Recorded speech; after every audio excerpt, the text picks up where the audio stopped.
اسلام قبول کرنا۔ حضرت عمر فاروق اسلام قبول کرنے والوں سے نہایت سختی سے پیش آتے تھے۔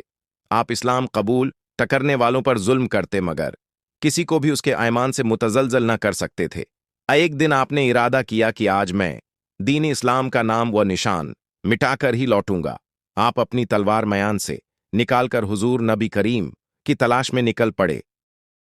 راستے میں آپ کی ملاقات حضرت نعیم بن عبداللہ سے ہوئی۔ حضرت نعیم نے پوچھا، عمر کہاں جا رہے ہو؟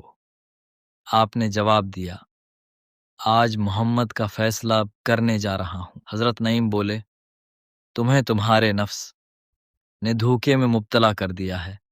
اگر تم نے محمد کو قتل کر دیا تو بنی عبد مناف تمہیں چھوڑیں گے نہیں، زمین پر چلنے کے قابل ابھی نہ رہنے دیں گے۔ یہ سن کر حضرت عمر نے غصے سے کہا، لگتا ہے تم بھی مسلمان ہو گئے ہو۔ حضرت نعیم نے جواب دیا، پہلے اپنے گھر کی خبر لو، تمہاری بہن اور بہنوئی دونوں اسلام قبول کر چکے ہیں اور انہی کے پاس حضور نبی کریم کے ہاتھ پر بیعت ہے۔ یہ سن کر حضرت عمر بھڑک اٹھے اور اپنی بہن کے گھر کی جانب روانہ ہو گئے۔ اس وقت حضرت خباب بن بٹ الارت وہاں موجود تھے اور حضرت سعید بن زید حضرت عمر کے بہنوئی اور حضرت فاطمہ بنت خطاب حضرت عمر کی بہن کو سورہ طہ کی آیات سکھا رہے تھے۔ جب حضرت عمر گھر میں داخل ہوئے تو حضرت خباب چھپ گئے۔ حضرت فاطمہ نے قرآن کے اوراق چھپا لیے۔ آپ نے گھر میں داخل ہوتے ہی پوچھا، کیا پڑھ رہے تھے؟ انہوں نے کہا، کچھ بھی نہیں۔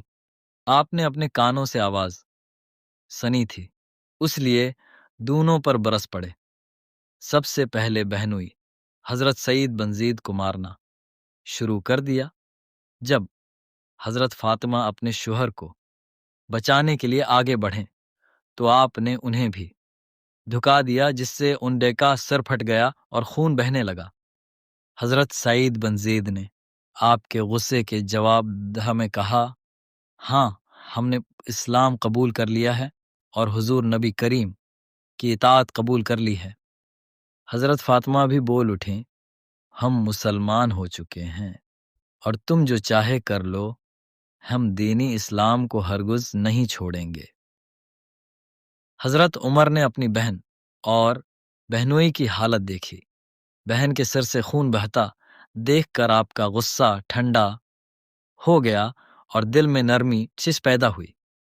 آپ نے کہا، مجھے وہ تحریر دکھاؤ جو تم پڑھ رہے تھے۔ حضرت فاطمہ نے وہ اوراق آپ کو دے دیے۔ آپ نے سورۃ کی ابتدائی آیات پڑھنا شروع کی، اننی انا اللہ لا الہ الا انا فاعبدنی واقم الصلاۃ لذکری۔ ترجمہ، بے شک میں ہی اللہ ہوں، میرے سوا کوئی معبود نہیں، بس میری عبادت کرو اور میری یاد کے لیے نماز قائم پڑھ کر حضرت عمر فاروق کا دل نرم ہو گیا۔ انہوں نے کہا، یہ کلام کتنا بلند اور پاکیزہ ہے۔ یہ سن کر حضرت عمر نے فوراً پوچھا، رسول اللہ کہاں ہیں؟ یہ سن کر حضرت خباب بن الارت باہر آ گئے اور فرمایا، اے عمر، مجھے امید ہے کہ اللہ تعالی نے آپ کو وہ سعادت عطا فرمانے کا ارادہ کر لیا ہے جس کے لیے رسول اللہ دعا فرمایا کرتے تھے۔ اے اللہ، عمر بن خطاب یا عمرو بن ہشام ابو جہل میں اسے ایک کے ذریعے اسلام کو قوت عطا فرما۔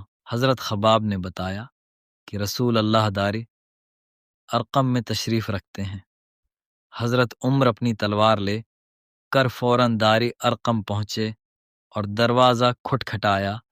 صحابہ کرام نے جب عمر کو دیکھا تو گھبرا گئے، لیکن حضور نبی کریم نے فرمایا، آنہیں اندر آنے دو۔ حضرت عمر اندر داخل ہوئے۔ رسول اللہ نے ان کی بچادر پکڑی اور فرمایا، عمر، کب تک باز نہیں آؤ گے؟ حضرت عمر نے عرض کیا، یا رسول اللہ، میں اللہ اس کے رسول اور اسلام پر ایمان لانے آیا ہوں۔ اس طرح حضرت عمر فاروق مشرف بہ اسلام ہوئے اور ان کے اسلام قبول کرنے سے مسلمانوں کو بڑی قوت، عزت اور حوصلہ ملا۔ یہ سنتے ہی حضور نبی کریم نے بلند آواز سے اللہ اکبر فرمایا۔ تمام صحابہ کرام نے بھی تکبیر کہی اور دار ارقم